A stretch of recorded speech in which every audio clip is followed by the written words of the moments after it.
And apparently we're alive. Welcome, YouTube. Welcome, everyone. Hey, this is Potential Cast. So, Steph, when you're ready, go. You're listening to Potential Cast, Season 6, Episode 10, Wrecked. A near-fatal accident makes Willow realize she must give up her addiction to magic, even as Buffy realizes she must give up her addictive relationship with Spike. Hey.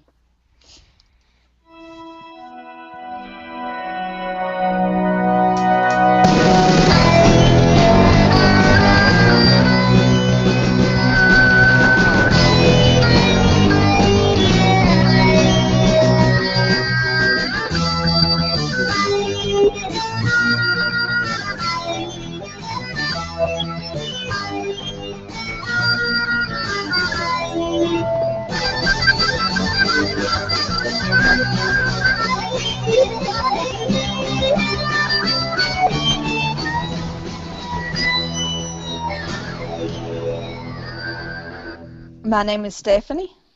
I'm Kimberly. This is Gabby. I'm Illyrio. And I'm Shannon. Oh, why did Shan. I repeat? Hold on, everyone, it's repeating. It was so good, we had to play it twice. I didn't know I had repeat turned on. Sorry, folks. Hey, Shannon! Hey, let's do that again. Okay. Hi, I'm Shannon.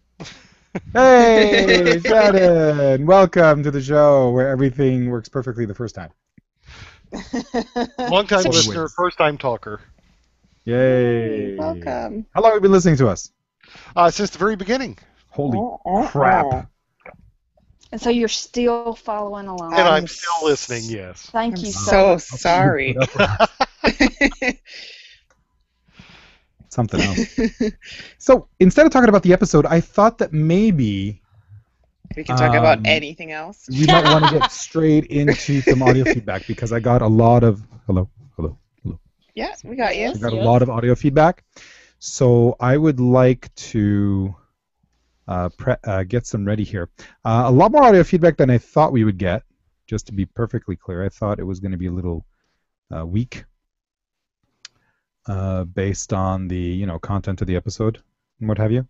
So here we go with the first bit of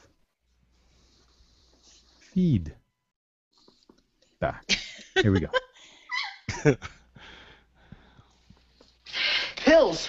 You mean you really are taking drugs? I need them. Jesse, give me those. I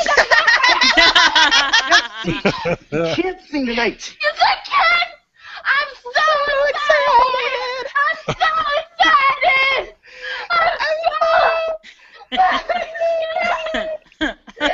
Jesse, just... Wow. That was very powerful feedback. Thank you. I think that was from Jessica. Oh, Thank you, one of Jessica. my favorite childhood memories. Another deep examination of the problem with drugs. Here's another one. And all she was From- taking was caffeine pills in Saved by the Bell. This is from Mr. B. Here we go.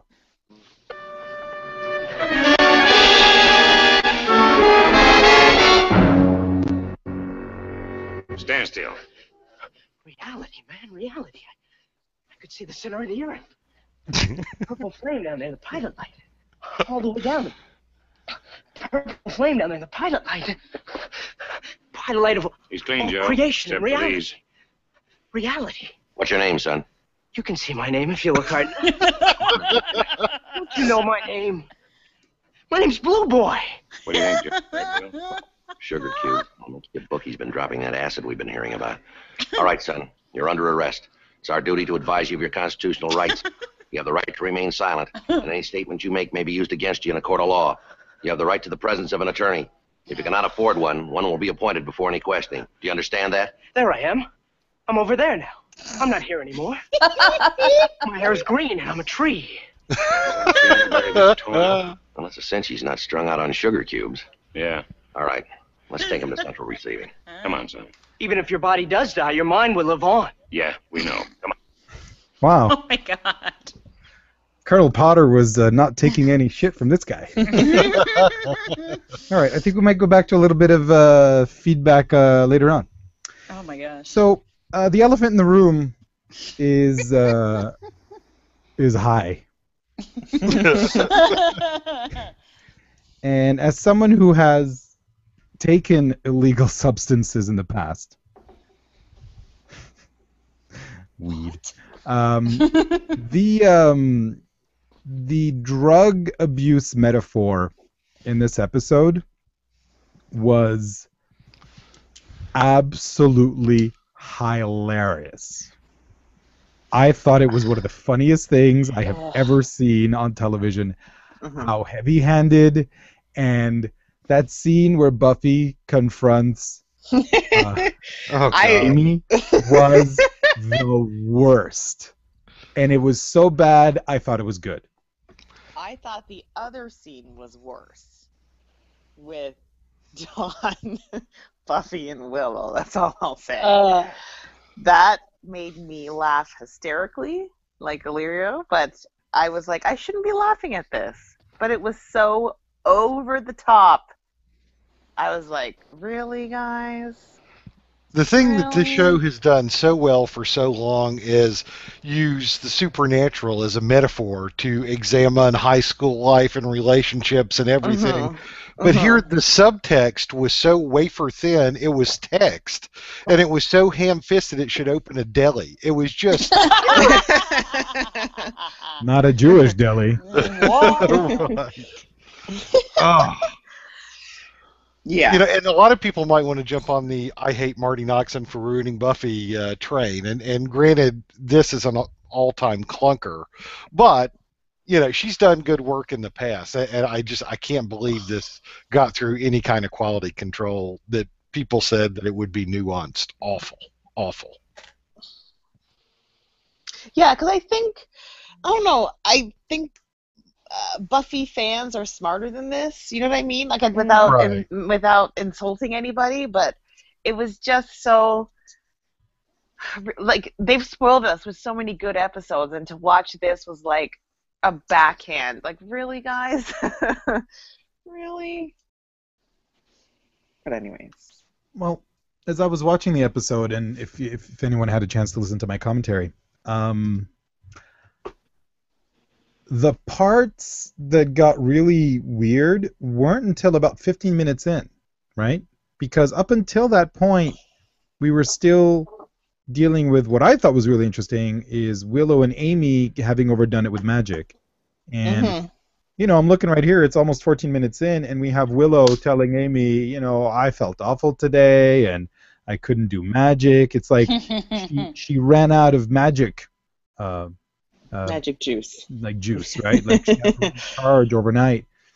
And I thought that was really cool, and I thought they were going to go into a direction of, you know, like when she mentioned this guy Rack, it was like, oh, maybe she's going to see or get lessons or get mentored by someone who's in the dark arts.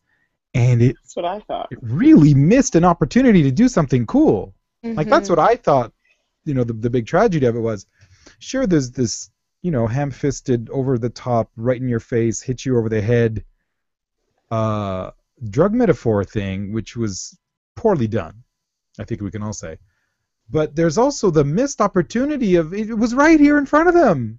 I felt awful, I couldn't do magic. Well, here's a quick fix. And instead it's, hey, this guy's going to make you feel good. No, it should have been like the Jessie Spano, where she was taking the caffeine pills so that she could do everything, right? And what we should have seen, I think, in my opinion, I think it would have been much better if Amy introduced Willow to someone who would teach her how to cheat and cut corners, and again, find herself more and more lost in the darker aspects of magic. Instead, we get this ridiculous caricature, which is too bad. It was.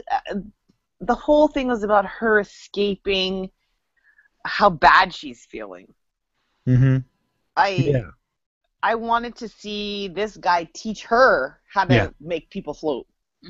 Yeah, and how to make people kept levitate. Expecting that to happen, and then it didn't happen. I was really disappointed.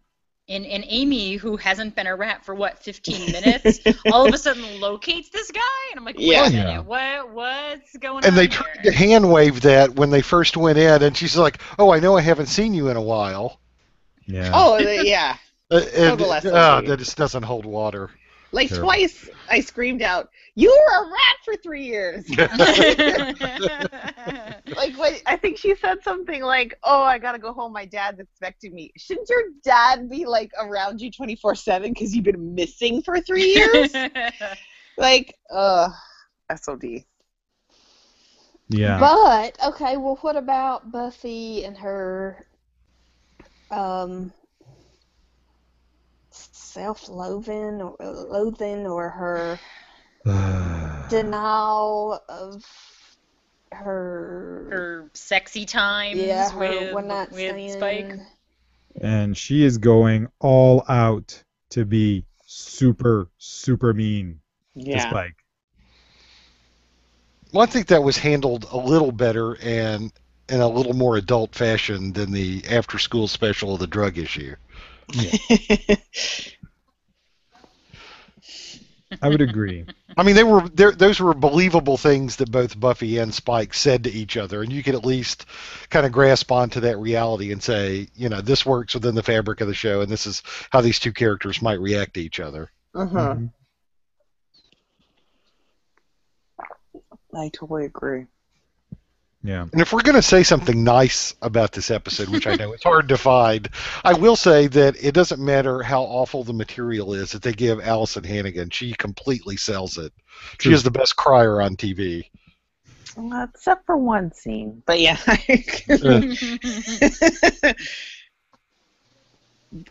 She is by far the best actress, I think, on the show, for sure.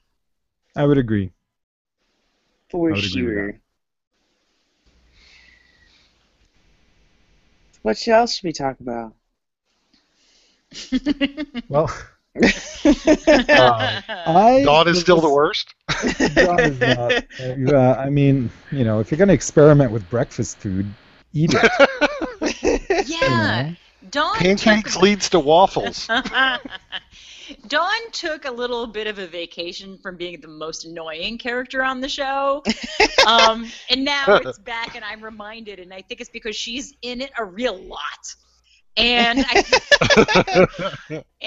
think that's what the problem is with her. Yeah, I mean, I kind of sort of feel bad for her because she really... Granted, she really doesn't exist, but still, she's still a kid. She's a kid, and there's all this stuff going on, and she's feeling neglected. So I can see why she'd kind of act as ridiculous and annoying and childish as she is. But it was grating on me. I think her, Dawn being Dawn, coupled with the heavy-handed after-school special bullshit, it was just one more thing to make me hate this episode. Just one more thing. And the only redeeming quality I think the episode has are all the very creative ways we have to hide Spike's junk. It was very it was like the end of Austin Powers, Right. almost like that. Very good point. Yeah. Excellent point. That's funny. Yeah. Yep. But I thought the other redeeming features, I thought the animating the dress scene was appropriately creepy. I thought that was the most disturbing thing I've ever seen on this show. That was disturbing, but if anyone knows Allison Hannigan's character from How I Met Your Mother, it's a precursor to Marshpillow. The Marshpillow. Marshpillow. Oh, yeah.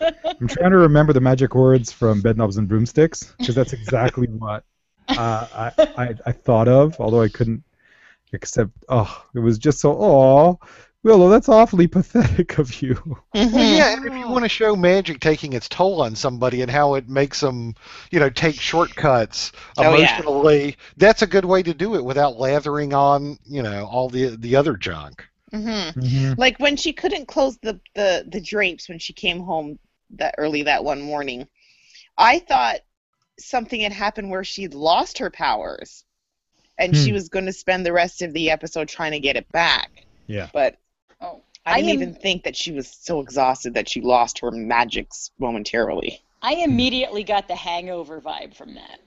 It was totally, oh, she's hungover.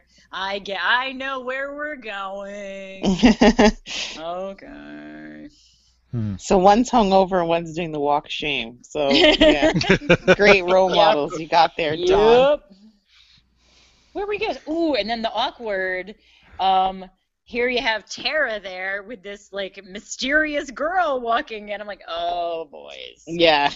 And Tara starts stuttering again. Yeah. Over it. It's just, I don't know. Okay. Bad choice. I think it's a bad choice. I think stuttering and stammering is not the good choice. I mentioned it on my commentary. At the very beginning, when Tara starts waking up, like, why does she wake up all spazzy? Like, why is she having spasms? It's these little tics and things it's not acting, okay? Tics is not acting. You're not acting when you're doing that, okay? It's some kind of affectation or something. Stop it. Okay? She's a good actress when she is not doing stupid things. Yeah. I thought she was very good in What's More with Feeling, and it's like she's gonna be this good now, and she's not. She's going back to these tics and things. She needs to be singing. She needs to be singing, or maybe just be like an animated sweater and dress. Or dress. I don't know. But yeah, I got a total Fire Walk With Me vibe in that scene at Rex. What is that? A trailer he lives in? It's supposed to be a house that's hidden. His hidden dimension. His hidden apartment. drug den. His hidden magic drug den. I mean, Willow's on the ceiling, man. It looks awesome. Willow's on the ceiling. She's stuck to the ceiling. Oh, what a feeling! Like, it must be awesome. Like that was. I thought it was going somewhere. Instead, she just has looks like she's rubbing one out up there. It doesn't make any sense. She needs a fix. Yeah. You know, it didn't go in. What do I know? Marty Noxon. Gave it a good try, I guess. Yeah, you're right. It did remind me of a doctor's office. It also reminded me of The Matrix. Yeah. Yeah, a little bit. So. Yeah. Yeah. You know, other things that were decent, as opposed to this. I'm sorry. I the level of hate for this episode knows no bounds. Go for it. No, we are here to discuss this. It isn't because we've been doing this for over 4 years and we're like halfway through the 6th season that we're going to start pulling punches now. Gabby, go.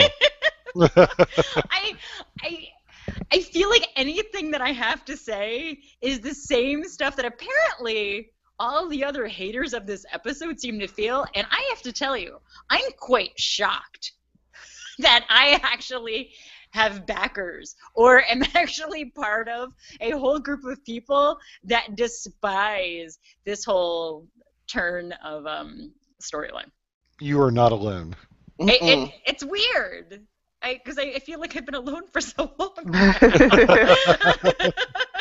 I'm justified in my hate. But it's one of those things like Lyra, like you said, where it would have been really cool if we were meeting this guy and he was teaching her, cooler, bigger, badder spells, or how to prolong her, how to have more longevity, but it was, and I wanted to believe that was going to happen when they met him, but from that whole, right out of the gate, she's acting hungover, and I'm like, yeah, but that's not what we're gonna see. And it was really disappointing seeing that she was going to this mysterious place to lose hours and trip. Yeah. Yeah. It that was seemed, lame. It seemed lame. so ridiculous. Yeah. And I get it. She's hurting. I guess she's finally realizing the error of her ways with trying to manipulate people, and that's why Tara left. Whatever, but it's just, I don't know. It just seemed, how at least when she feels like this, she doesn't want to be regular Willow because Tara didn't like regular Willow or whatever. It just, I don't even have the words other than complete and utter bullshit. Yeah. It seemed, yeah. it That'll just seemed- suffice. Yeah. It's like here she was getting to be kind of like badass and powerful and going down this dark road, and I kind of wanted to see a little more of that because at least that was interesting, and it just seemed like the pussy way out. So now is she gonna be like in witch rehab for the next couple episodes? Well, that'll be thrilling to watch. I can't wait. I hope not. Ugh. Well, another ray of sunshine in the episode. I thought there was an effective closing scene when Buffy was sitting there on her bed holding the cross, and kind of in the shadows. Hey, I'm grasping at straws here, but I thought that was well done. Oh, wait a minute. Spike said something kind of interesting where she was like, well, you can't, whatever. And he's like, well, you already invited me in. Can't you uninvite? She did that. She did that to Angel. They've done that before. Yeah, so why now? All of a sudden we uninvite a vampire? Because you boned him? Maybe that's No, that's 'cause she irreversible. Oh, no, that's not. You're right. Her magical punani gives anybody interest. I have a in new your ringtone.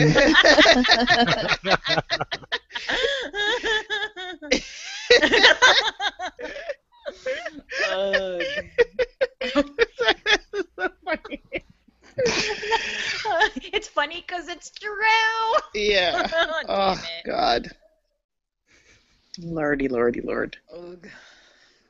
So, Steph, Mhm. is this considered the most despised Buffy episode? Or do we have more yet to come? Oh boy. Yeah, this is pretty much. I think this is the low point. Yeah. You know? To me, it's just a little bit above Where the Wild Things Are, which is my least favorite episode of all time. That's with Buffy and Riley fucking in the house forever. Yeah. Magical punani. Yeah, there you go. It's a theme.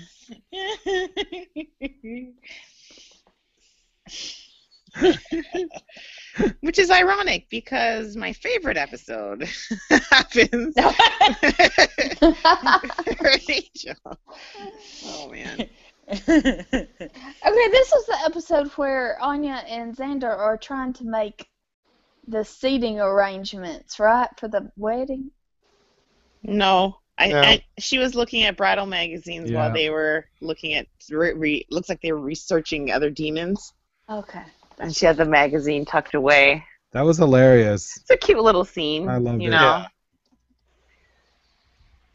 It took us away for a second, reconnected with those two, but Yeah, I wish she there had was- such a great one-liner there, which made me laugh. Oh, and Yes. can I just say Giles who? Oh, don't say that. Well, what would he have brought to this?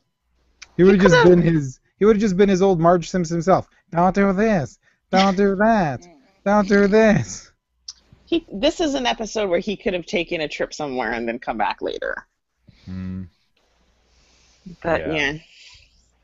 I miss him. So what's happening with Anya's hair? I'm not digging it. Ooh, platinum blonde.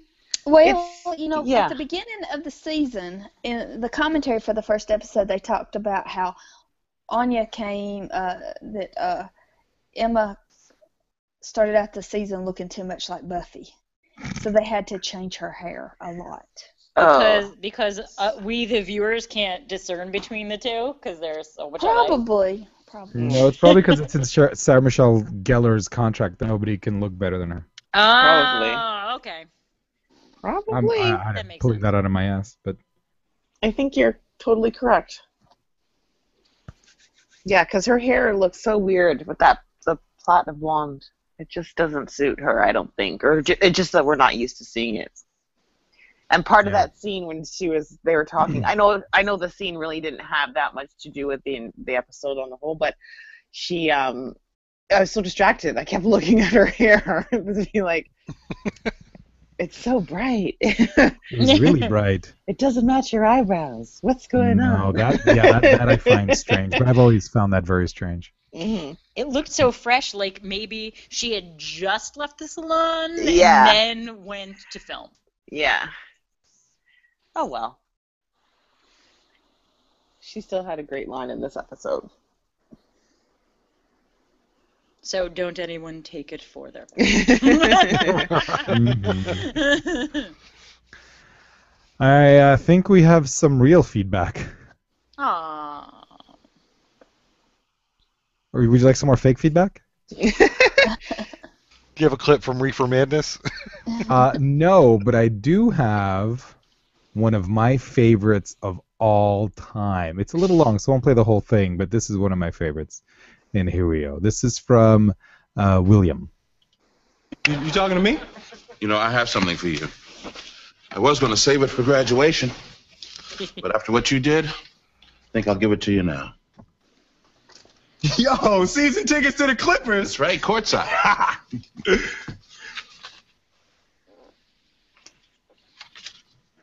I can't take this, Uncle Phil. There's something I need to tell you. What is it? Those pills that Carlton took, they were from my locker. What? Look, Uncle Phil, I was just keeping them in case I needed them. How could you be so stupid? You know you shouldn't be messing with drugs.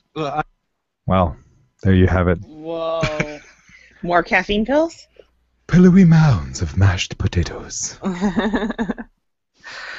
Yeah, that was from Will Wow. in California.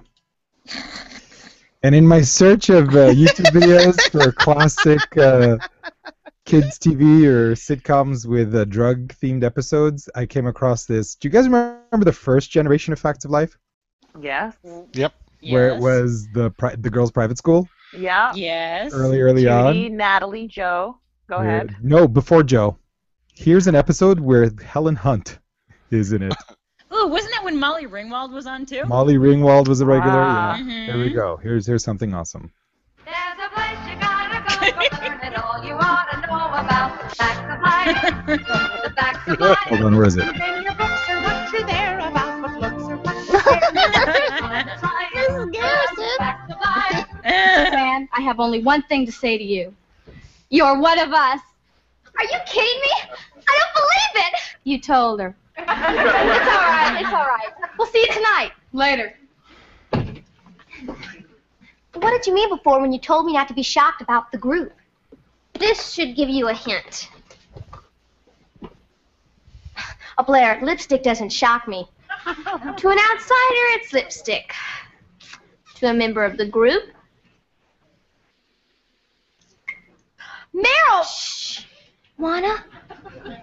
Do you smoke pot? No. Marijuana. But everyone in the group does. And tonight, we are part of the group. What? Tootie? What are you doing here? Mrs. Garrett wants. What she's doing is roller skating. Remember, she was always roller skating everywhere. Yes. Right. And how little Tootie was everywhere. That's what she was doing. All right. What? A couple more seconds of this. To know if you prefer an 8-track or a cassette player on our stereo. That could have waited, Tootie. Hey! Isn't this one of these bong things I've seen at the record store? What do you hit it with to make it bong? There we go. The bong joke that I remember watching as a kid and going, what the hell is that thing? I'm going to finish the episode off with one last bit of fake feedback later. Speaking of Helen Hunt, do you guys remember that after-school special where she CP, tasted man. angel dust and jumped out a window? Yep. It was awesome. They need to make more after-school specials. They don't do that anymore. They don't. Nope. They don't. It's terrible. How am I supposed to teach my kids not to do marijuana? Tell them magic is bad.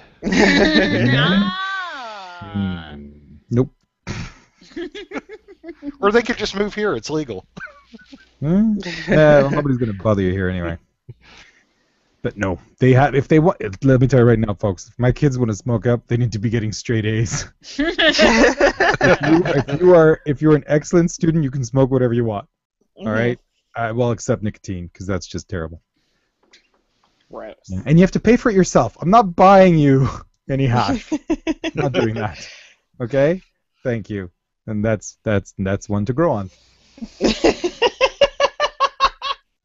You gotta get a job. You gotta get straight A's and have a job to pay for your own weed.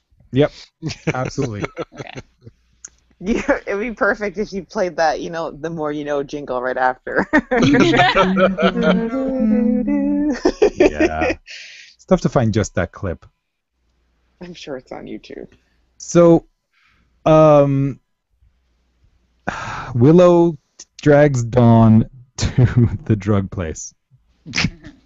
Ugh. And was I the only one going? They're not gonna do this. They're not gonna go.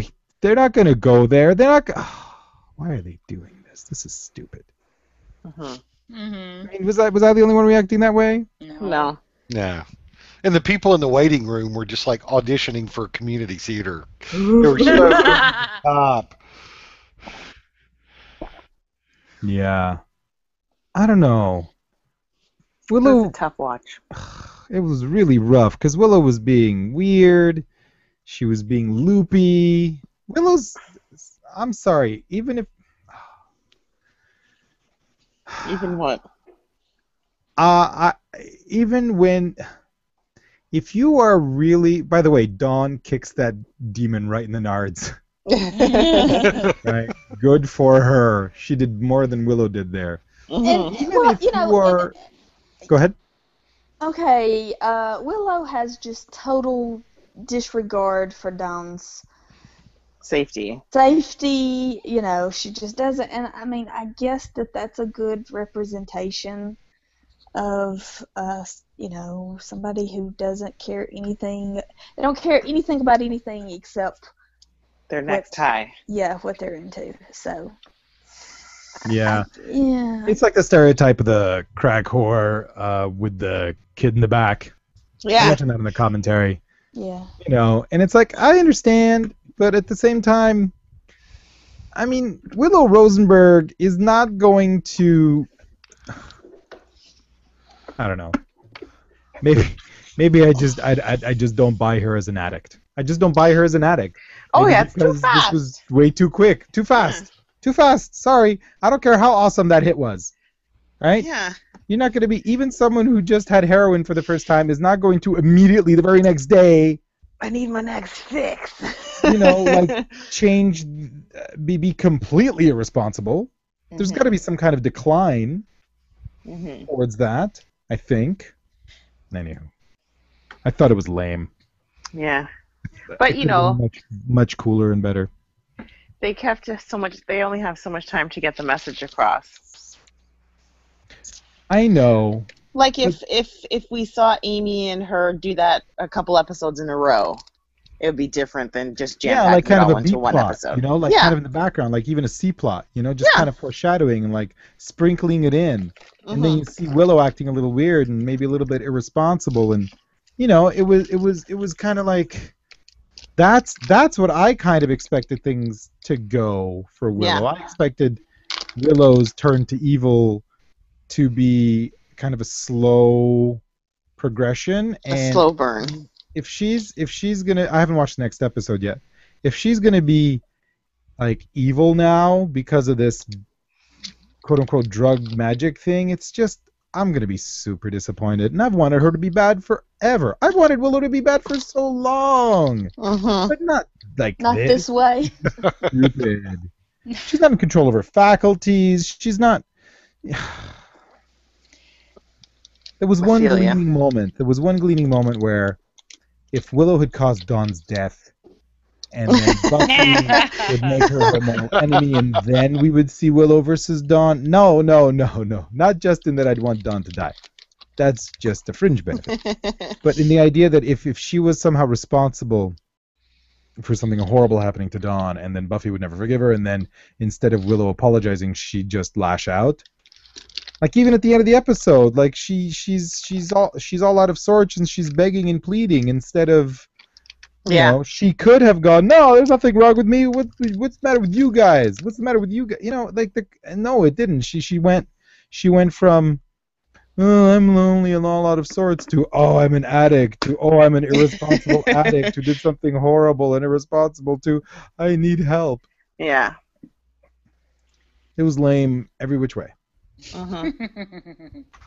And even like when Dawn smacks her, Oh, my favorite part. it was okay, but you rewatch it and the look on Dawn's face was forced. I don't know. I don't buy it. That was the weakest slap I've ever seen. Ugh, tell me about it. And then afterwards, when Willow drops to the ground, I started laughing. And I was like, really? Like, I know that's supposed to be a big, powerful moment, but Yeah. I just couldn't hold it in. I was like, this was too much for me. Mm-hmm. Absolutely. It was... I don't know. Over the top. I'm going to say something I never thought I would ever say. Oh boy. I wish the Three Stooges were in the episode. Because then it would have given me, something else to be distracted by. Yeah. Or at least more Anya and Xander. Yeah. Anyway, I was disappointed. Mm-hmm.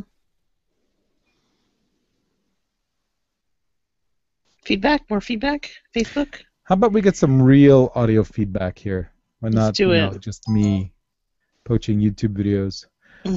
Moira Brown sent us feedback for Smashed. I downloaded it early and then lost it, and I can't find it in the email. So Moira, I wanted to play your Smashed feedback, but I don't have it. So here's Moira talking to us about Wrecked.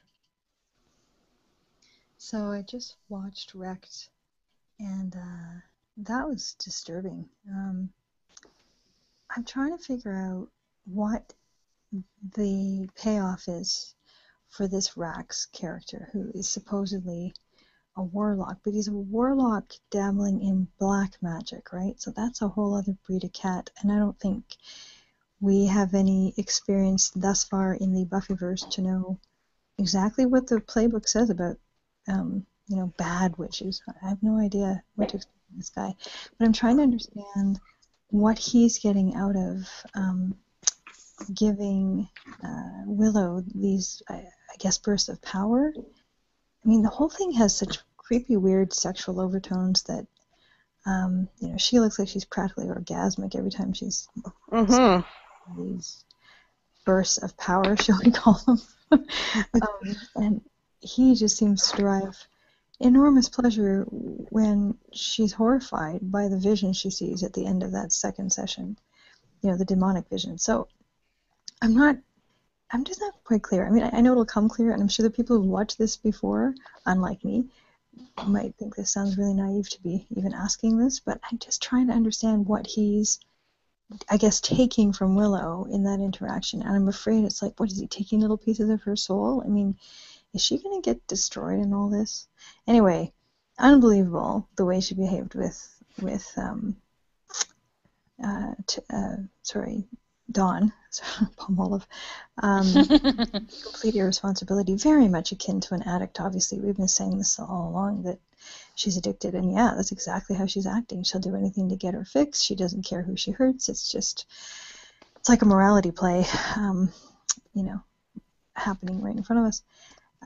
But at the end, when she and Buffy are speaking, and Buffy obviously the entire time is drawing a parallel to her own relationship with Spike, I was thinking at the end of it, neither one of you is going to give up your addiction. Neither one of you is going to give up the thing that makes you tick.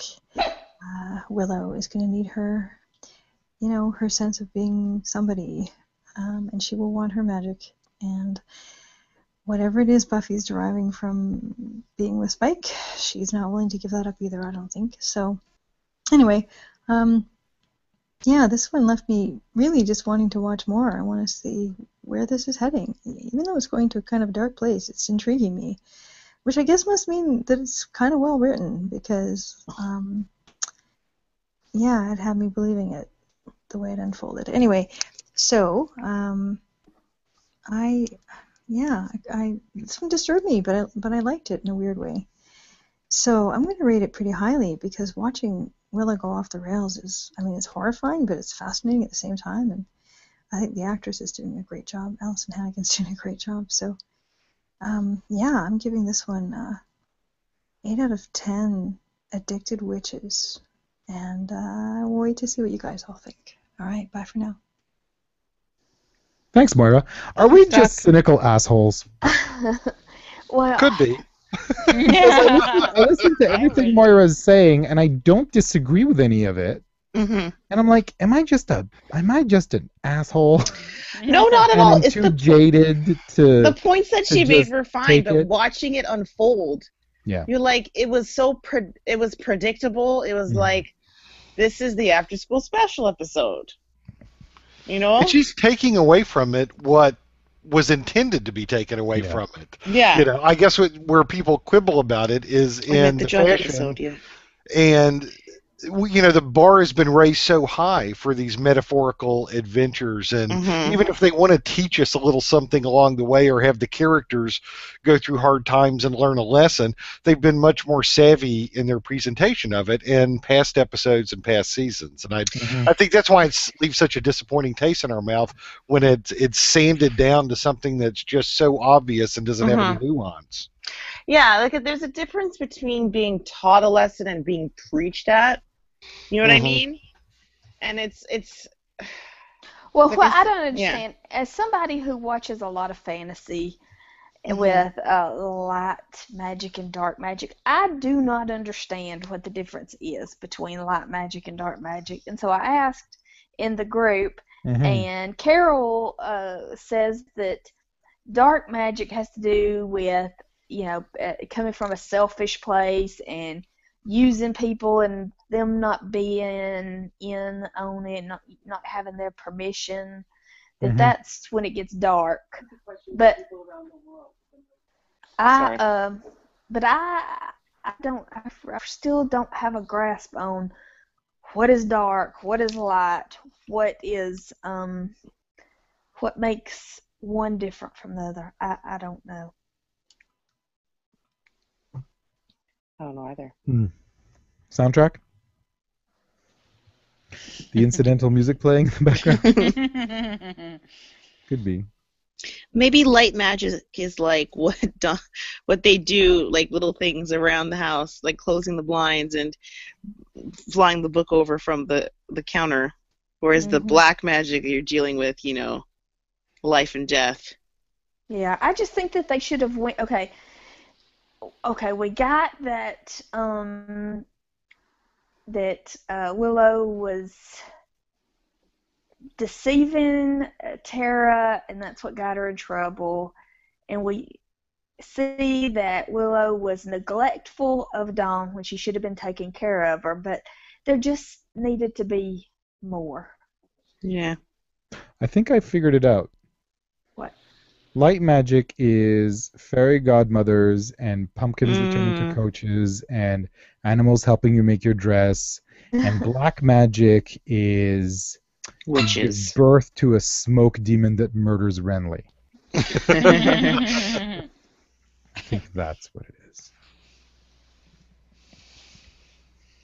Paul Mackey! Hey! He has something to say. That's a dog toy. That's not what Paul has to say, Steph. That's a terrible prediction. Here's what Paul really has to say. Wrecked him. Damn near killed him. Okay, not appropriate. This is Paul Mackey from the Freezer Room. And here we are, wrecked. At the beginning of the episode, it's all kinds of awkward, like really awkward, and there isn't even any Deke Troika action. So Willow is all shagged out. Well, actually, Buffy is all shagged out. But Willow's all shagged out, magically speaking. Xander's still working on finding out, researching the Steel of Diamonds, Freeze-A-Guy demons. But Anya's researching Lace Bodice Ampere Lines demons. Okay. Buffy spends some time over-identifying, and then we're back to bad influence Amy. Amy takes Willow to a sort of magic user's opium den. We meet Rack, a sort of icky drug dealer type, icky in a Kralicky sort of way. Strawberries are in the season. I ought to get some once the floodwaters. What? Anyway, suddenly it's morning and time for the crying in the shower trope. Not good times. She needs some poignant yet creepy quality time with Tara clothing. Dawn makes a perfectly nice sounding snack and quickly claims it's bad unless she meant that it had peanut butter, bananas, and cheese. Well, Then Dawn leaves a note on the fridge, as she has noticed they at least half of the whole hungry and horny thing. Buffy confronts sticky-fingered Amy, and she says Willow is probably at Rax, and no, not the shoddy Arby's knockoff roast beef restaurant, but Rax Place, the magical opium den. Amy goes to boot Rax. Again, not the knockoff roast beef Arby's knockoff restaurant. I've never heard of that place. Willow gets the weird magic opium on and sees a boogity monster that I forgot to mention before. Also, did I forget to mention before at the beginning how we saw way too much Spike Flash? Well, here it is again. Although, depending on who you are, I suppose maybe it's not quite enough Spike Flash. I once saw a panel on, and James Marsters talked about being in only a little sock. When someone else on the panel razzed him, he amended that to great big sock. Anyway, I gotta stop saying it. Maybe later. Anyway, Willow isn't differentiating magical vision and reality anymore, and the boogity she thought she imagined chases Willow and Dawn until Willow steals a car, wrecks it with Dawn along in the passenger seat. Buffy arrives to fight the boogity, but he vanishes. Willow has pissed off everyone, including Dawn. Buffy confronts Willow with plain talk back at home. Willow says that she's done with the magics. Happy times? Not so much. Thanks so much for asking me to call in more. Other podcasts might call me dull, but give me a topic, some sleep deprivation, and a whole lot of caffeine, and I think I'm a bit more. Your turn, Illyrio. Igicast has a phone number, and it's 206. Oh, I'm so sorry. The message cut off. I'm joking. Here you go. You can plug your number. Caffeine, and I think I'm a bit more fun. Hey, your turn, Illyrio. Igicast has a phone number, and it's 206-309-9389, and we'd love to hear from you.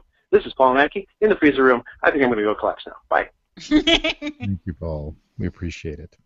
Not the collapsing, but the call. Fantastic. So when Willow was going through, we didn't really talk about this, when she was going through her little high, and when the demon came, he said something like, "Oh, you summoned me?" So maybe... Yeah, I think that Rax. I think he had her summon that demon. Mm-hmm. Because, I hope we see a little bit more of him, because the way that he was into Willow, it was kind of like it was a new toy for him, because I think Willow has a different power than anyone that he's ever, dealt with. And he even said, "Oh, you smell like strawberries," which is so disturbing. Did you recognize him from his previous appearance on Buffy? Yeah, I was like, we've seen him before. Is he playing the same character? No, he was the vampire in the episode Helpless, where the Watchers Council takes Buffy's powers away. Oh, yeah. I've seen him in a number of things. Oh, he's been in a lot. Like the episode... He's in Sons of Anarchy that I'm watching. He's in Platoon. That's where I remember him from. He reminds me of Buffalo Bill. Yeah. He was in the X-Files episode Ice. Yep. Yeah. He's on New Girl. He's the creepy landlord. Oh, yes! On New Girl. That's right. Nice character actor. Yep. And the strawberries line. I thought for a second, did Willow say that to Tara once? Because he said something, "I'm going to take a look inside you," or something. Oh.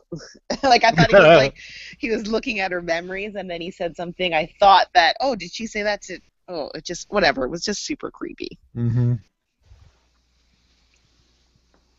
But there's also these strawberries in Firefly. Oh, yeah. So I wonder if they were shooting at the same time. Maybe. Yeah. Was he in Firefly at all? Don't think so. No. Yeah, I think I was gonna say, wasn't that why Marty actually took over Buffy, because Joss was busy with Firefly? Yeah. Hey, remember when Damon Lindelof worked on a movie and the last season of Lost? Oh yeah. It was the best. Ugh. Have you watched, total side note, have you watched that new show? What is it called? The Left Behinders or something? The Leftovers. I'm not, Damon Lindelof and I just don't get along, man. I watched the pilot. I didn't expect that I would like it, but I did. Okay. I watched the pilot. It took me 2 sittings to get through. It made me just so incredibly sad that I couldn't stop crying. It was very strange. So I had to just put it didn't away get and it. then go back to it. So, but I don't. I think I might try to watch That's the how the second pilot episode. of Derek made me feel, and I haven't gone back. Yeah, I don't, and I couldn't tell you what it was. I don't think there's anything specific. It just the overwhelming mood of that episode just made me just ridiculously sad. And what did you think, Steph? I didn't get it. I just don't get it. And I do not like, what's the director of Friday Night Lights? Peter Berg. Peter Berg? Peter Berg. I hate the way he directs. Really? I mean, Friday Night Lights. It's a little is like- shaky. well, and it's not even that. I don't know what it is. I hate his movies. Is Friday it Night him Lights is- directing, or is it the camera work you don't like? It's not the camera work. It's something else. I don't know. I didn't get the chain smoking, the creepy cult. It made no sense. Why is everybody so hostile? The hostility. I don't get it. Why is everybody punching everybody in the face? I don't. Shooting dogs. Yeah.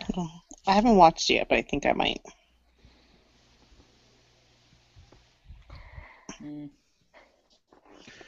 Emails or Facebook first? Facebook. Let's do Facebook.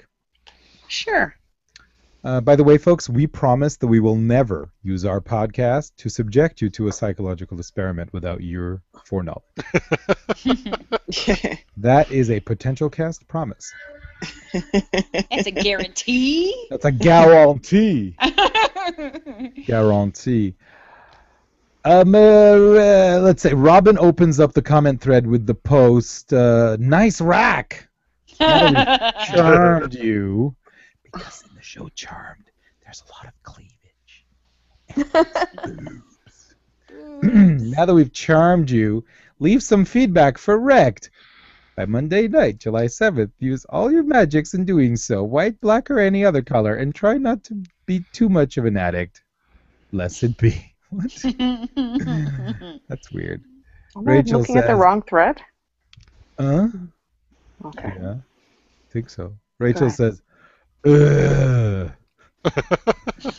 Gabby says, I'm about to rewatch this effing train wreck.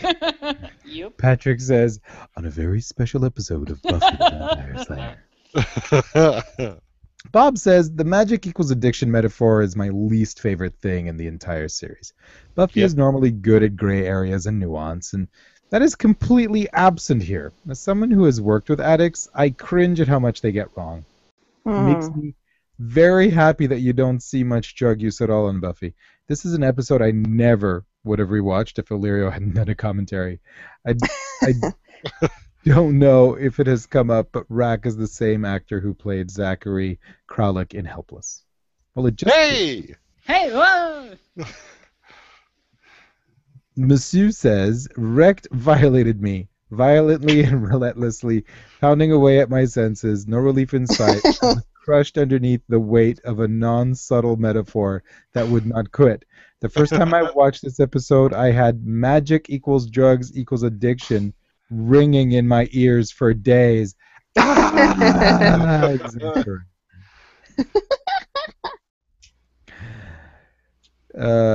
Chris Collin, who has two first names. Don't trust people with two first names. No, don't trust people with three names. Michael Hall, Philip Seymour Hoffman. Oh, three first names. Yeah. Well.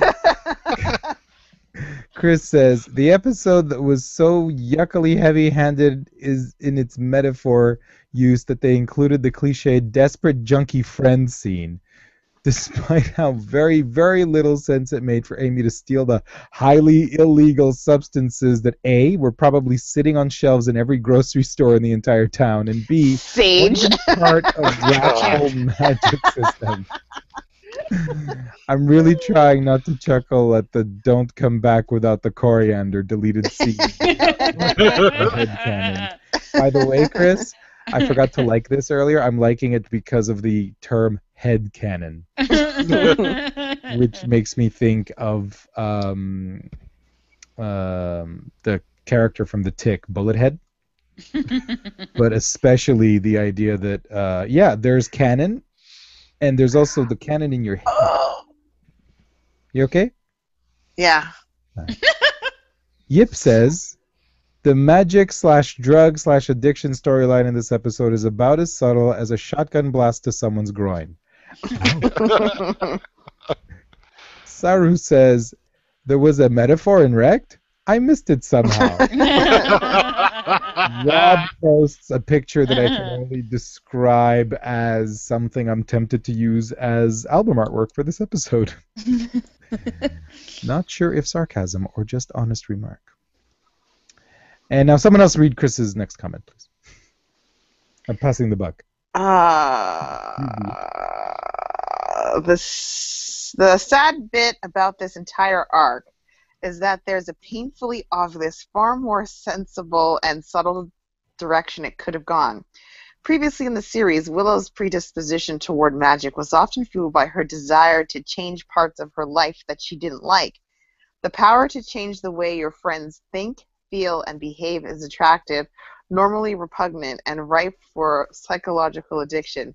No, instead we get a drug addiction story which not only flies in the face of just about every way magic has been shown to work as a plot device, but manages to paint Willow as more of a disappointment and victim of external circumstances instead of a person with questionable moral judgment and full control of her faculties.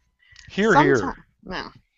Sometimes this show babies Willow far too much and refuses to let her become the imperfect adult with full agency that she should be. Boom, like. Yep. Are you dropping the like boom? Yeah, I'm dropping the like boom. I like Rachel that you like says, oh, and let's not forget that Amy has been a damn rat for the last 3 years. And while this rack thing explains why Amy was more powerful or at least more advanced than Willow back then, surely the once bitten, twice shy adage should apply here. After 3 years of being a rat, wouldn't you think twice about juicing up again? Also, how the F did no one know about this amazing magic dealer in Sunnydale? If he's been around for 3 or 4 years, shouldn't the Scoobies have known about him before? SOD, Rachel, come on. Karen with a Y says, I think what makes the heavy-handed metaphor worse is that the magic that Rat gives out isn't even magic. It just causes Willow to trip. I would have liked it better if he was actually giving her powers that she could then go out and use and then follow the path of an addict. Having said that, I don't really mind the episode or hate the metaphor, but I do agree with those who have said that it could have been done better. I'm like, Rob Cox says, Dawn died in the car crash. She was not wearing a seatbelt. Chris adds, damn that Willow. Open, close, drive. And she forgot seatbelt. See, I wouldn't mind having that power. If I'm tired after a long day of work and I can just go, drive, that would be amazing. During my commentary, I noted how Willow wasn't holding onto the steering wheel. She was using gestures, the same way that Anya was driving the ice cream truck in Restless. Pretty awesome. Foreshadowing! Or maybe it's not, but I'm looking, finding it. Ooh. Dylan says, oh, the magic drug metaphor. Ooh, whatever, big freaking deal. What we should be discussing is why the hell almost every piece of food that is made, served, ordered, etc., never gets eaten and often is thrown away in TV or movies. Gets on my freaking nerves. Does anyone else share this particular pet peeve? Is that why characters in a show never seem to need to go to the toilet, ever? That's what upsets me about this episode. I'm looking at you, Palmolive. My pet peeve like that is nobody ever says bye on the phone. Oh, yeah. Someone did cut a bunch of clips of 24 when people did that. And that apparently is the worst show for saying bye because they never do it. Jack just says, damn it, and hangs up. Yeah. Or just turns to the person beside him and hangs the phone up. Send it to my screen. Click. Rob says, 14 minutes and 26 seconds into the episode, there is a blue Buckle Up America poster. Later, Willow and Dawn are in a car crash whilst not wearing seatbelts. Yep, I'm bored and rewatching the episode in 1/4 speed. Tifilio says, I love when Dawn slaps Willow. Like. It's like Tyrion slapping Joffrey. Joffrey. Ha ha ha ha. By the way, complete aside, I've been doing a lot of running. And I don't listen to music anymore. I listen to the Song of Ice and Fire audiobooks. Oh, isn't that great? I'm past the halfway point of Game of Thrones. Oh my god, there's so much more detail and richness. It's fantastic. It's the bestest. The other day, my nano died, and I was like, oh, but I want to hear what Littlefinger has to say. Jimmy says, while I was so furious over the whole comparison of magic to drugs back in the day, my seething hatred for the metaphor has dulled into a mild annoyance. Now that I don't watch with such contempt, I kind of like this episode. I think Alison Hannigan's portrayal of the final throes of addiction are pretty great. Her nonchalant action of bringing Dawn to a crack den, her subsequent realization of what she has done, and the breakdown are all well done. I also appreciate the anger from Buffy and the slap from Dawn. It's a super cheesy plot device to set up the second half of the season, but whatever. It is what it is. Also, Rack is creepy. Very creepy. Yes. I think I decided what is so bad about the drug metaphor. It's so self-indulgent. Like, it's so obvious that it comes from experience. That What do you mean? That it's not. They just didn't write it out of thin air. Oh, This okay. happened- Okay. This is somebody's experience. Is it? You think so? Yes. I would say Marty Noxon has never done drugs. Oh no, I don't think anybody's come right out and said it. I think they've kind of danced around it and said that the writing staff wanted to use their life experience, but I'm pretty sure it's hers. But was she Dawn? But let's say, I mean, if she wasn't Willow, then maybe she was Dawn. Maybe she was dragged to a drug den and. Yeah, maybe so, because I think she has like mother issues. I do think I one don't of know the where I'm getting this. Potential cast, where we are slightly libelous and slanderous. Good thing we're not based out of the UK. I do think one of the people that had feedback earlier made a really valid point about the way that it portrayed Willow almost as being a victim of magic rather than of her own hubris. Because like in Tabula Rasa or some of the other things you've seen her done, she actively chooses to use magic as a shortcut to confronting her feelings or something else. And that's much richer territory than just, ooh, she hooked up with a creepy dealer and then got hooked, you know? Yeah. She was on a road, a path that was really awesome. And I don't mean we should support the path. I'm saying that the story, the arc was on its way to being Willow's descent into just being not the good guy hero Willow that we know. And then out of left field, she's a drug addict. Ugh. Yeah. Val says, magic crack is whack. I can't stand those Willow is high on magic crack scenes. It's cringy and takes up more time than I wanted to see. We could have used that extra time for more slaps from Dawn. And I think Hannigan's a good actress, but I can't even look at that one part when she says, please, over Buffy's shoulder. It's too melodramatic and cheesy, even for me, and for some reason I just don't like the way she says it. Can't wait to hear Gabby unleash her venom. 3 out of 10 funny-shaped pancakes. And surprisingly enough, the episode I despise a hell of a lot more is the next one. Ooh, oh, no! Right. Opinion spoilers, baby. I'm going to like this. The opinion spoilers from Val. And Grant says Fear and Loathing in Sunnydale.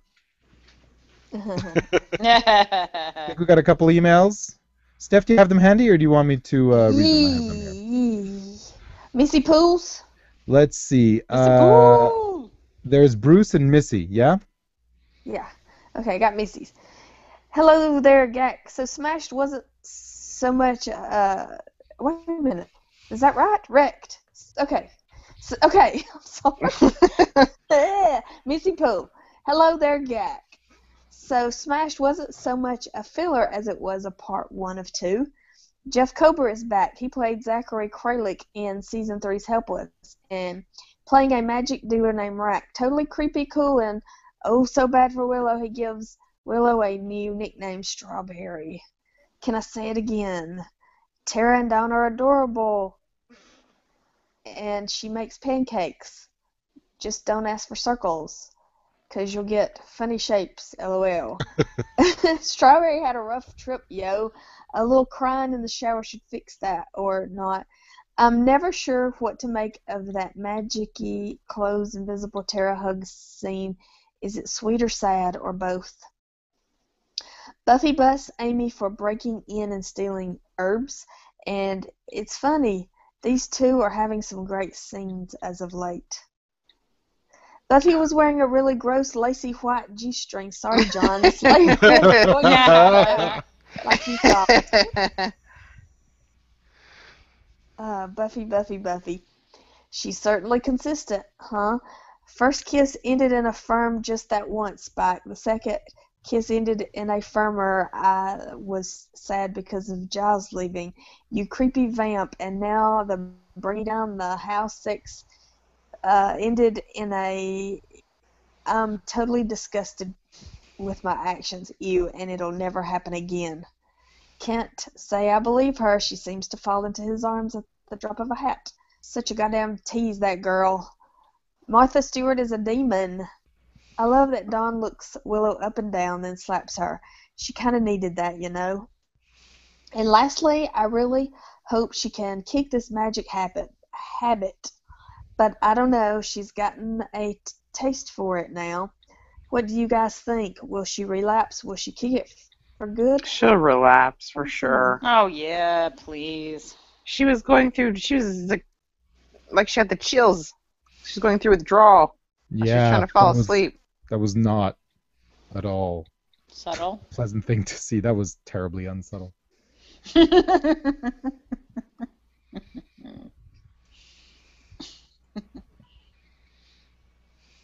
Are you done with the email, Steph? Sure. Would you like me to read Bruce's? Oh, I can read Bruce's if you want. Okay. Bruce, the Wrecked episode. And the award for most confusing storyline of 2001 so far goes to Marty Noxon. Wrecked. Buffy the Vampire Slayer. Pun intended, but joke. A lot of people hate the current storylines and how they are presented in this episode. Talking about with the fire of 1,000 burning suns type of hate. Willow's story is completely ruined. She didn't do anything. It was the magic all along. Buffy has completely lost respect for herself. What kind of female hero just turns to a vampire whenever there is trouble? Spikey is so whipped he couldn't have bit that woman last episode, and even if he didn't have a chip. Someone once commented that it was an after-school special about the dangers of giving metaphoric blow jobs in exchange for drugs. Another viewer called it a demented parody of an after-school special with great effects and dark humor. I guess whatever you see is what you react to. I tend to see the dark humor, but since we're still talking about the same issues more than a decade later, I have to consider it confusing writing at best. Wait a second, Bruce, we haven't been doing this for 10 years, just so you know. Oh, I see what you mean. Never mind.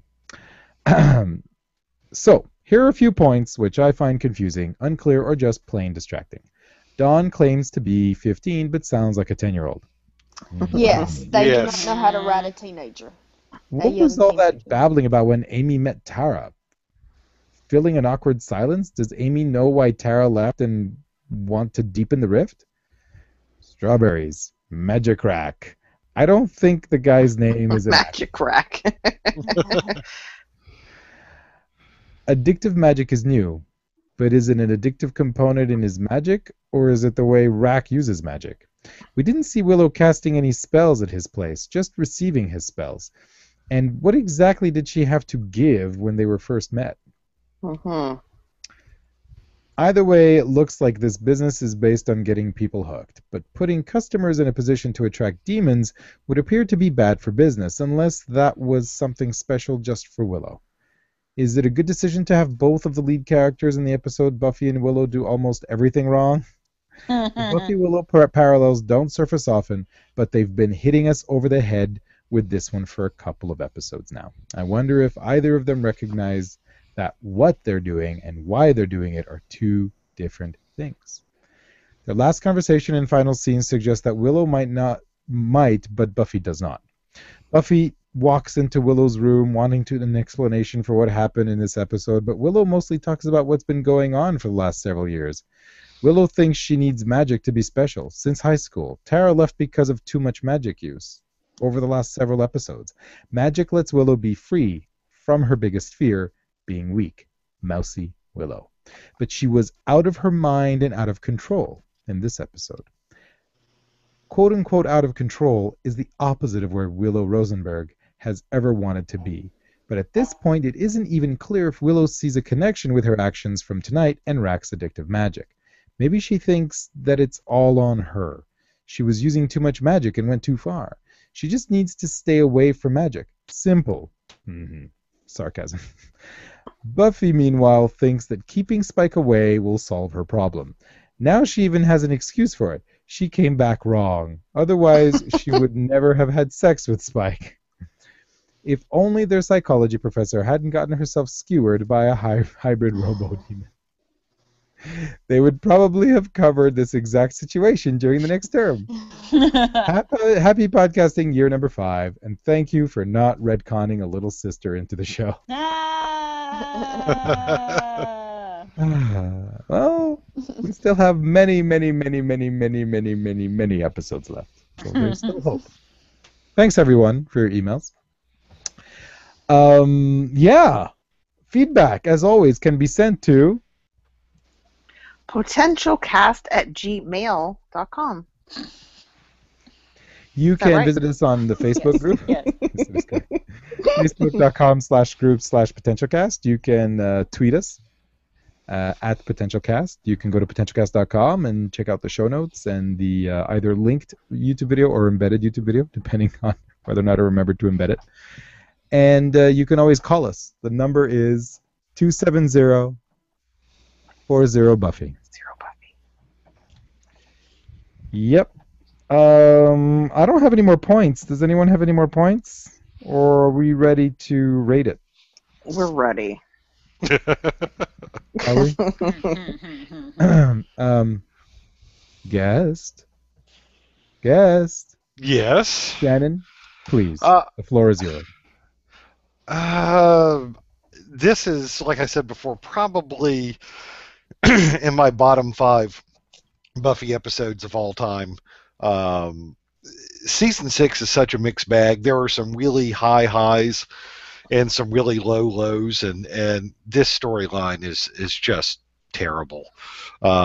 Despite people giving good performances and having good guest stars in support of a terrible storyline. Like, the stuff that they had Amy do was not great, but I think we should give a little shout out to Elizabeth Ann Allen, who did a good job with the horrible shit she was given. That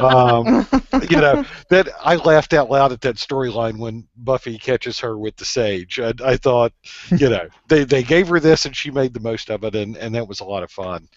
So, despite some things that I tried to point out that were bright spots in this is just terrible. So I would give this 4 out of 10 yak cheese bras. Very nice. That's fantastic. I will go and get out of the way. Thanks, Steph. Okay, I really enjoy the Buffy Spike stuff because it's been going for, it started in season 4 how he was how they slowly integrated him into the Scoobies, and now Buffy is just so repulsed by herself for what she's done. And I just love that she's finally feeling. And but yeah, the whole drug addict, yeah, it just does not work, and I just think I give it 2 out of 10 self-indulgent writers.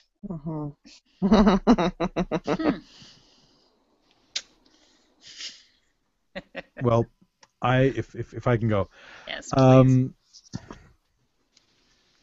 This episode really disappointed me. I was sure that Willow's descent into madness or evil was going to involve just being just loving the taste of black magic too much, you know, and it was not.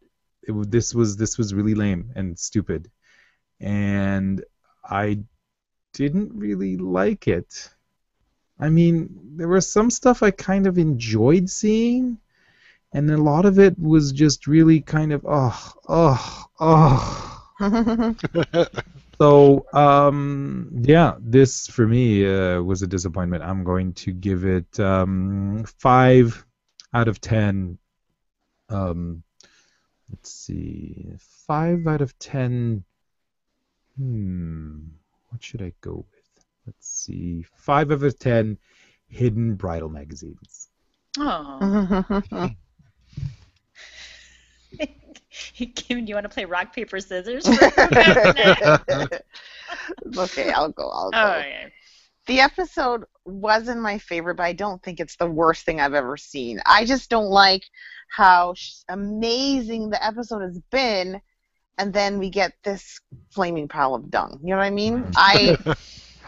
Like, the episode is not bad. I think if this type of episode was like in season 1, maybe 2, it wouldn't have. I don't think it would have had such a negative reaction, because they were like, "Oh, the show's going through the motions. They're finding their feet. Okay, yeah, no problem."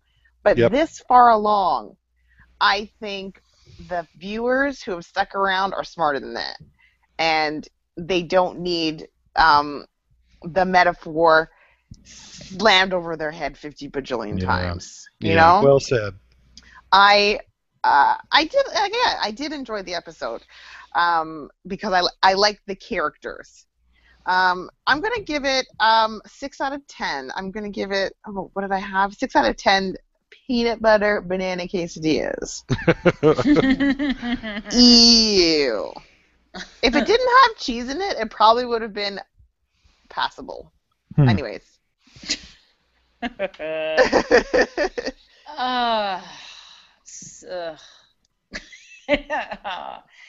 anybody's keeping account of my Uggs and if you can hear my eye rolling, I'd like to know what that is, please.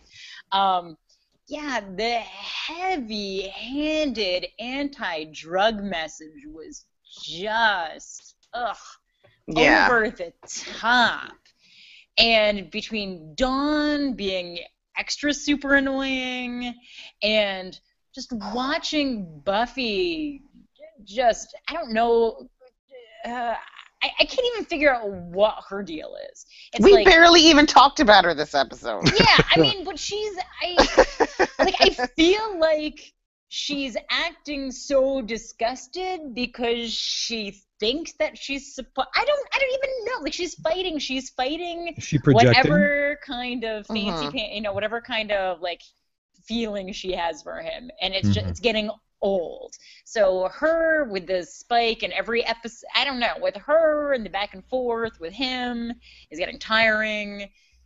This drug thing was just ridiculous, and I don't even want to say the only redeeming quality of this episode is seeing, Spike partially naked, because he could use a little. I get it. He's got some good abs, but he could use a little meat on his bones. Just saying. just saying. He could eat a peanut butter quesadilla. Yeah, and the cheese with the extra fat and calories would be. Gotta watch out for cheese, everyone.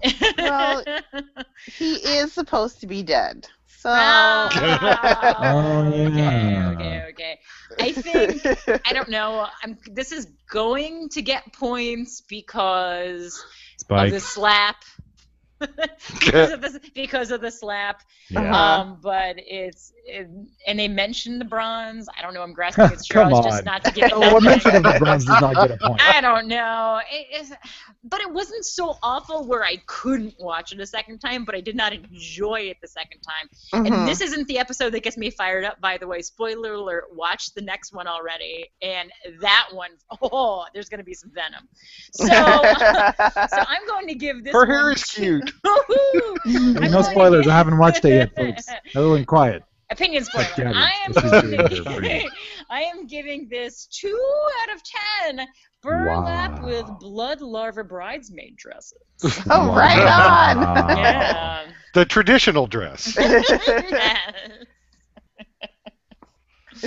Good call. Ugh. This is just awful. Fucking awful. I'm so happy that we're done and I never get to watch it again. Thank you. Yeah. Oh, God. I've seen this probably 10, 11 times. Oh, my gosh. Well, I've introduced various people to the show, and I watch it with them, and you got to be a completist. I was gonna say, for people who watched the series before, do you watch beginning to end again, or do you just go to your go-to episodes? You watch through it, and you know, there's some episodes that you play mahjong through. That you pay attention. Yeah. Very nice. I think I've done that with 2 or 3 series where I watch beginning to end over and over again, and I have to watch it in order. Yeah. Men, what are they? Don't leave us in suspense. Oh, when I do a rewatch of Lost, when I rewatch Friends, and when I rewatch Sex and the City. See, that third one, I'm with you all the way. Sex and the City is a great show. Fantastic. I'm gonna do a podcast for that, I think next. Oh my God, when Patrick's mother, who's like going through dementia, is lost in the street, and she grabs that piece of pizza out of the garbage can. Oh my God. Then Miranda finds her. Oh. You mean Steve, not Patrick. Steve. I don't know why I called him Patrick for. Why do I call him Patrick? It's Steve. I'm in He has curly hair and it reminds you of coupling? Yes, that's actually yes, thank you very much. I've got the key to paradise, but too many legs. Sorry, Steph, I spoke all over your words. I was just trying to. I cannot rewatch Friends. Why? Oh, what? It is not rewatchable to me at all. I love it. Steph. Uh-huh. Illyria's about to. No, I'm doing the stupid hand thing that. That's what I was thinking. Are you doing that with your I'm elbow? doing calm it down. Calm it down. Oh Friends is awful. It's a terrible show. Oh my It's gosh. one of the worst shows I've ever Are you had kidding to me? watch. It's probably one of my Let me tell favorite you, of all time. David Schwimmer was in show business because both his parents were showbiz lawyers. It was a terrible show. Oh, Jennifer I love that Aniston show. was in show business because her dad was on Days of Our Lives. Oh God, I All right? love that show. The only positive Friends. thing out of that show was that Ursula the waitress was on that show. Ugh, don't say that. I don't even Hi. bring Mad About You into this. Ugh. Thanks for joining us. Sorry, Kim, go ahead. Did you actually give your rating yet? Yes. I went before Gabby. Oh, Mando. Yes. Sorry. Or Debbie done. Downer. That's right. Yeah, this was interesting. Hey, Shannon, thanks for joining us. Yes, it was great to be here. You Thank proved one of our you. Twitter followers wrong who said everyone's busy tonight. Nope, no one's available. Sorry, losers. Yeah, so we appreciate it. Tell people where they can find you, hear you, reach you. The best way to find me is on Twitter at TNRLM. And that's the nonsensical ravings of a lunatic mind is what that stands for. And, Okay. And so you can find me on Twitter there. And during Game of Thrones season, I do a podcast with the Small Council and the gang from tuninginto sci-fi.com about Amazing. Game of Thrones. And we just finished a marathon wrap-up of Season 4 that was very entertaining. Nice. Season 4. Lovely. Well, I still have 3 episodes to watch. What's wrong with me? Oh, you got time. What's a throne? I just finished Breaking Bad on Saturday. What? I'm not. Guess what, folks? Here's a bombshell. I had 2 episodes to go, and I don't know what took me so long to watch those 2. They've just been I sitting have, on my computer. I have no interest in watching the rest of Breaking Bad. No? What? Nope. You know what? You know what? It was too tense for me. Yeah? Too tense for me. I couldn't take it. I have high blood pressure, people. It was way too tense. It got to me. Every single episode I'd watch, I'd be like, "Oh my god! Oh my god! Oh my god! Oh my god!" And you know I was what? addicted to my that age- tension. I know. I just can't take it. So Well, when it your was all blood- over, I your went to blood pressure's Wikipedia. lower now. I read a synopsis, and now I'm spoiled and I'm fine. I'm great. I don't have to watch it. I don't need to watch it. I'm good. Wow. But Yeah, your I'm blood fine. pressure is lower now because you run all the time. Pardon? Said your blood pressure is lower because you're so fit now Fit? and you run all the time. Running all the time. That helped your blood pressure, Illyria? It has actually, folks. If you want to lower your blood pressure, lose 55 pounds. It'll really help. And Done. Start running an average of like 50K a week and stuff like that. You know. Got it. And I mean, are other parts of my life suffering? I don't get to sleep in on Saturdays anymore.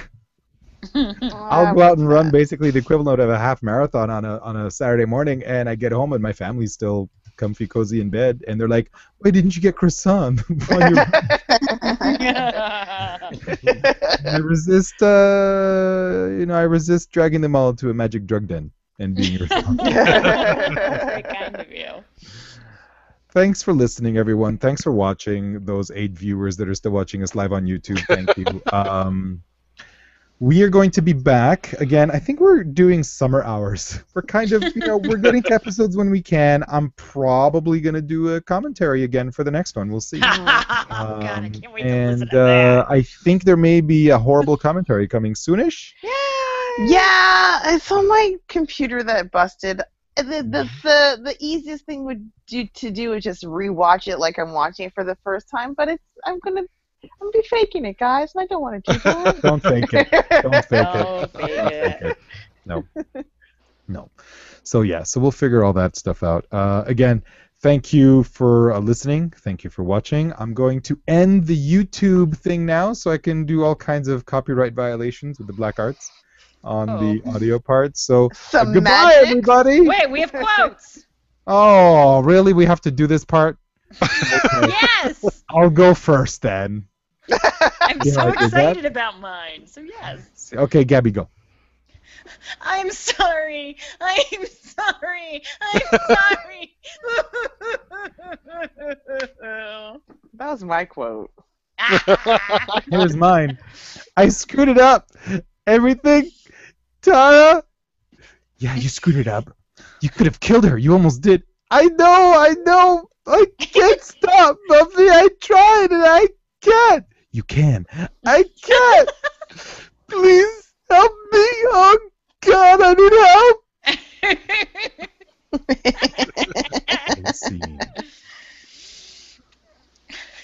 help. Okay, I'll go. Mine was, last night was the most perverse, degrading experience of my life. Yeah, me too. Mine was, you're just convenient. Ouch, Buffy. That was so nasty. And I can't deny that I haven't said that to somebody myself. That was so. I'm kidding, guys. I'm not that mean. Mm-hmm. You just hate babies. That's right. Steph?